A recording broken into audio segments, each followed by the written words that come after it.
Hi everyone, welcome to the next instalment of the video diary for The Cabinet of Dr. Caligari, the opera that I'm writing during this COVID-19 period. Obviously, I've been writing this opera for a while, but today I wanted to update you with progress over the last couple of weeks, and also I want to show you a conversation I had with Jamie Moffat, who wrote the libretto. So this week, the last week or so, I've been writing the big scene that finishes Act 1 of the opera. It's a huge scene, it's long, it's quite detailed, and there's quite a lot of characters and things that sort of go on in this scene, and leads to a really great end to the act. What I've been trying to do is, because it is such a big scene, trying to make it musically coherent and make the characters clear and clean and be easily discernible musically as well as, of course, dramatically. So I'm having a lot of fun with that. I'm working at a nice, steady, sort of slow pace, just doing what I can when I can, and because of all the sort of the time we have on our hands right now, it's really great to be able to actually spend some dedicated time on it. Jamie and I have been working on the libretto and finalising a few points and working on where a couple of the characters are going to go dramatically, and that's been really, really great. So basically we've just been plodding our way through and really enjoying the process. Earlier today I had a conversation with Jamie, online of course, because social distancing, and I filmed that here, and I've sort of snipped it together a little bit so that you can have an idea as to Jamie's background in the opera and his knowledge of the source material and the history of it all, which is really fascinating. So I hope you enjoyed this, and it's quite long, so grab a cup of tea if you want to watch it. And here it is. So we started this project back in 2016, and I think we both sort of were interested in creating something and making a unique take on an operatic project. Classic. Yes. And so we discussed the possibility of Caligari as the topic. And like, you were quite familiar with the film at that point. Do you want to just give us a bit of background on the film? Well, the film was made in Germany in 1919, and it created quite a sensation at the time. It's always had perhaps two tranches to its fame. One is that it was the first flowering of the Expressionist movement. And if you look here, you can see this is the original poster that is now on the Blu-ray. You can see it used these really weird, distorted sets and designs, and it wasn't a literal film at all in an era where films were being made in a very literal fashion. Yeah. It's also considered the first of the great horror movies, and that's how I first got to know it. When I was a teenager and I was getting interested in horror films, I remember reading about it in books. And of course, back then, that was the only way you could know anything about these things. They didn't show these films on television. There wasn't much going on in the way of revival cinemas, certainly no videos or DVDs. So I read a lot about it before I actually saw it. And it's an interesting film because, yes, it does create a lot of those horror tropes. It's the story of two men who are telling ghost stories to one another, and the bulk of the film is our hero talking about a very traumatic incident in his life where a travelling sideshow comes to town, headed by Dr. Caligari, whose act is a sleepwalker named Cesare who can read fortunes. And Cesare has this nasty habit of telling people when they're going to die. And of course, they do. It takes people about an hour of running time for them to work out that Cesare is probably the one doing it. And then there's the inevitable chase sequence. And there is a pullback and reveal at the end of it, a twist ending, which I won't give away here in case you haven't seen the film. But that, coupled with its really weird designs, everything's off kilter. All the sets are obviously painted. The costumes are blatantly unreal. Weird makeup on people. The image of Cesare in particular, the sleepwalker. I've got my cabinet of Dr. Caligari mug here, and you can see him there. That gives a lot of the feel of the film. So I didn't actually see the film until some years later, and I'd have to say I was hugely disappointed when I saw it. And then I realised that it was actually due to the print I was watching. It was a very faded, washed out print, which robbed the film of its unique design. It was probably being projected at the wrong speed. It was running too fast, and the music score was dreadful. And since then, we now have restored versions of it. And if anyone wants to see the film, I would actually recommend the Eureka Blu-ray edition. It's just crystal clear, and it brings out all sorts of things. So, and it is actually quite a chilling film. It's very short. It only runs a little over an hour. You can sort of understand why it made the impact it made in 1920. Like, obviously, with a story that has this, big a story within it, like, we're not talking about small characters here. We're not talking about small ideas.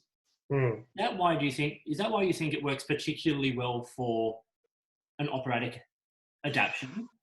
Yeah, I do. I've actually always thought with Caligari that the performances are wonderful, the direction is terrific, the cinematography is wonderful, the design is marvellous, but the script is a little weak. The script doesn't really go anywhere. It's full of ideas that aren't really developed.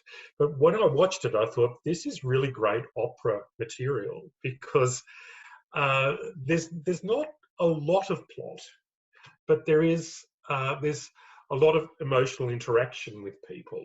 It's a very emotional sort of a story. And I thought this would lend itself beautifully to opera. Yeah, I think, like, one thing that I've found really interesting in this process so far is that we've had the ability, by nature of creating a work of our own, using this as like the rough template, Yes. we've been able to find moments that the film had to gloss over, or that there are moments where we don't have to be literal in the dramatization. We can be more abstract, because we have that music, hopefully, to take the audience on that journey to heighten the emotion and to really drive plot points. And since there's a scene that we've set in Act 1, the first scene in the fairground, where Caligari is questioned by the community around him as to whether he is legitimate, shall we say, in his job. And there's moments in that we've been able to create like proper interaction and drama without words or anything, just by creating situation and letting the story tell itself. But we have the ability to do that over a more extended period of time, perhaps, to allow it really to develop and to be told. And the film uses decor to do that, but I think music is just as valid, in fact, a more valid way of telling the story. And there are areas in the film which I think are underwritten, where we can make so much more of it. And I think we are doing that. The sequence where Cesare wakes up for the first time. Yeah. In the film, it all happens very quickly. It's a marvelous moment in the film when he opens his eyes. But he only answers one question in the film. Yeah. And everyone seems quite happy with that and leaves. And I think, we have actually managed to extend that quite a bit more. There's a lot of depth to that character. I mean, I've heard the draft for that scene, and it's marvellous. I think what I've enjoyed about that particular scene is the ability to create the characters in a really unique way individually. We're not relying on the set and the costumes to create those characters, where we are, once again, given the option and the ability through the use of creating that music to tell the characters and to shape the characters the way we want to. And I think that's one of the really unique aspects of this project for me, because like we've both discussed this. This isn't the first opera on this story. There are other operas that have been written on, the cabinet of Dr. Caligari, and I'm sure they're wonderful. I've chosen to sort of like stay away from them, and I've also chosen to stay away to a degree from the film, because like I'm creating my score based on our discussions and your libretto and what we're actually, sort of coming up with ourselves, as opposed to relying on the film to sort of spark inspiration and things like that. But the hope is, of course, that our project will be unique, and that we're not going to be, sort of sitting there recreating something else. And I think that's one of the interesting things about your libretto is, the expansion. There's nothing to be gained from reinventing the wheel, and Caligari has been remade as a film twice. Right. Once in the early 60s, and that is hilariously, unintentionally funny movie, because they just can't come to grips with the material at all. And about 20 years ago, there was a very interesting remake where they projected new actors into the old film. So they took the actors out on a computer and put new actors in there, and it almost plays like a comedy sketch, because you're waiting for them to do something funny, because you sit there thinking, well, why they've done a good job of it, but you're wondering, why would they do that? It's already been done. But the base material is actually really good. This idea of a somnambulist who can actually predict the future, of how that impacts on the community around him, and of course, the disastrous events that follow that. That's a great story. It's a great story, and shouldn't just be confined to one film. It should be explored, just as composers from the word go have always adapted famous plays, famous stories, absolutely, to turn into operas. But I think that's one of the things that excites me about creating a project like this, is that we're not trying to fix the genre, we're not trying to fix a film, we are both inspired by this film and what it does and what it says, and the openings it gives us as creative artists to create something ourselves. And I think it also helps us to have an understanding that there is a product out there already that is so, like, has such a cult following, and with such a strong, had such a massive impact at its, premiere and in its first releases, that we can try and actually now make something of it that impacts a modern audience in an interesting way. Like, I don't know about you, I'm playing this very melodramatically in terms of my creation of the score. Like, I'm seeing it very theatrically, and I think you have to with this sort of material. These characters are huge. Like, Caligari himself is the ultimate showman. Like, he's the Dulcamara. Like, he walks into this town and like bamboozles people, and they've got no idea what they're seeing. And in a way, presenting that on stage is actually really exciting. But he's got that undercurrent of menace to him. Likewise, I'm fascinated by the character of Cesare, because we don't know much about him. There's hints in the film that there is a warmth between Caligari towards Cesare, but he exploits Cesare. But Cesare is a marvelous character. He's really trapped by his gift, and he's really quite tragic. That's not really touched upon much in the film. I think the film gives us a springboard. Likewise, the character of Jane, who is the love interest, she sort of drifts through the film, but doesn't actually have anything to do at all with the story. But you can make a virtue of that. Well, that's exactly what we've done in the creation of her aria in Act 2. Is that it sort of steps out of the drama in a very, what I describe as a Lucia di Lammermoor kind of way. And, like, the audience should just be creeped out by that sort of moment. And we've been able to create a moment like that for her character, because the character sort of does, as you say, sort of drift through, and Mm. but we've also been able to flesh the character out in our version. Her main purpose in the film is to flesh out that great horror trope of Beauty and the Beast. Yes. That would find full flower 13 years later with King Kong, but with Caligari, where Cesare has been sent to murder Jane, but he can't do it. Mm. He can't do it because she's too beautiful, and he doesn't want her to be frightened. But for all of that, it's great storytelling. I mean, it's a marvelous story. And that's what opera should be as well. It should be amazing storytelling and, you know, entertainment. And I think it doesn't have to be funny to be entertaining, but there is definitely humour within our project as well. Like, there's some hilarious moments. Once again, I quote bits of Act 1, the fairground scene. Hilarious. And creating a music world to also match that has been a lot of fun. While we're talking quickly about our particular project, should we mention a couple of like we're already putting together quite a wonderful cast for our opera. I like writing with particular voices in mind, and we have a few people that are already sort of signed on, you know, prospectively to the project. Helen Caney to sing the role of Jane, for instance. Now, we've both worked with Helen a lot. And she's a wonderful actress and a beautiful singer.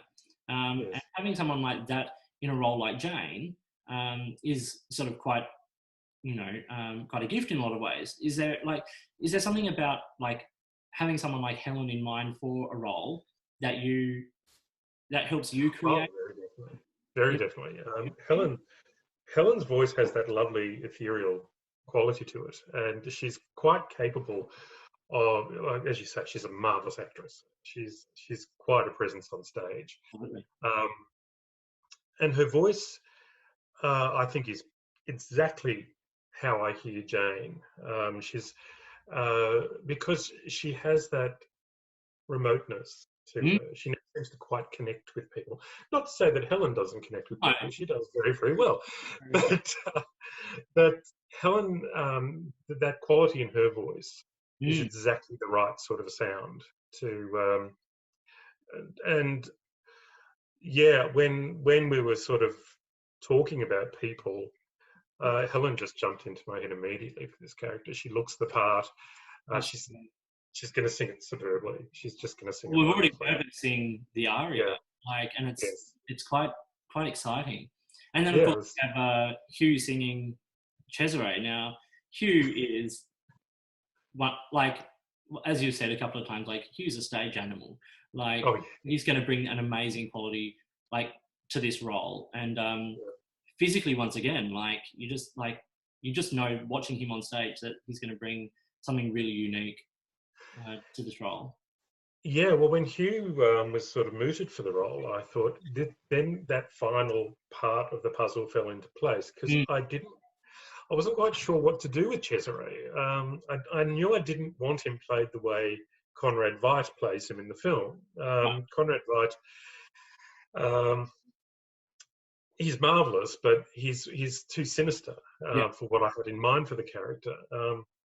I think Cesare is actually more of a victim, and shouldn't be as repellent, not in my vision of it anyway. And I think Hugh is going to do a marvelous job of it. I think bring a really beautiful vocal quality, you know, that fragility of his voice, but then that sort of dramatic edge that he can really bring to his. He's amazing.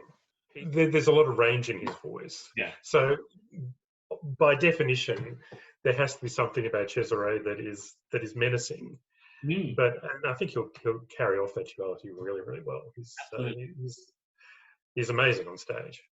So my last question, or last thing for today, is we've got a unique opportunity at the moment, given the coronavirus, COVID-19 sort of pandemic, and the fact that we're all in a unique situation, staying at home. We've got sort of myself particularly, I've got a lot more sort of time on my hands to be able to write, this score, because obviously composing an opera takes a huge amount of time and effort, and it's a project I'm really loving, but it's great to have the sort of bit of time to dedicate to it now. How do you see us using this time for this project? Like, because I think, like, obviously we want to workshop the opera, we want to go through some like development stages and then present a public workshop, and then hopefully eventually obviously a full public season of the opera. Yes. But using this time now, like, This is actually a uniquely well-placed time for us, because I think what we're all noticing at the moment is the uncertainty of, I don't know about anybody else. I've stopped watching the news because one day contradicts the previous day. Yeah. And I've often thought, what a perfect environment to be putting together a piece which trades in that sort of uncertainty, that disconnect from reality. It's a marvelous time to actually focus on that, because everything else is just off the table at the moment. Yeah. And it's just gives you that time to focus and to put perspective into things, and to join all those dots together. Yeah. Which whilst one could have asked for better circumstances, it still does present that that really weird, unreal environment that they created back in 1920. And you have to remember, back in 1920, when they made the cabinet, Dr. Caligari, the world had just come out of an enormous pandemic, and it also come out of a catastrophic war, and all of those things are reflected in the story. And it was very interesting that when certainty came back to Germany, which under horrific circumstances, but with the rise of National Socialism, Caligari was shunned. Caligari was classed as degenerate art and was banned. Right. And which is, I think, an extraordinary thing. So the environment we find ourselves in is perversely actually quite a good one to be writing something like this. Yeah. Look, I'm really glad to have this sort of time in a lot of ways. Like, obviously, as we said, it would be great if the situation around having this time were better, and but I do think it's a nice way for us to escape, and to give us a bit of mental space away from the noise that we are bombarded with every day at the moment. Social media, and which this is part of, but like social media sort of bombardment of what is going on in the world at the moment, and to channel that emotion. Oh yeah. But to have that escape from it, and to have this, and to give others the escape, and even by doing little chats like this to sort of share with people, giving people escape. But in the end, once the opera is created, people are going to, the hope is that it will provide an escape. Yes. Suspend your sense of belief, walk into the theatre, and just enjoy storytelling, and what our artists, both us and the cast, are all sort of doing with it, hopefully at the end. So I've been thinking about the story a very great deal in the last few weeks, and adding ideas of the interpretation of it. And I'm sure it's because of the times we're currently living. Absolutely. Thanks for having a chat today, and we'll do it again soon. We will. Thanks so much, mate. Thanks for watching that. If you got through to this point, well done. I really enjoyed that conversation with Jamie. It was great to hear his knowledge and his passion for the project, and to share that what we're enjoying doing together with this opera. So yeah, I'm going to continue working on the opera. I'll make another video in a couple of weeks probably, and yeah, hope you're all looking after yourselves in this strange but unique period in modern history. Please look after yourselves and look after your loved ones, and check in on people occasionally. Just drop them a phone call or a message, and let everyone know that we all care for each other. So yeah, stay healthy, stay safe, and stay home, and I'll talk to you soon.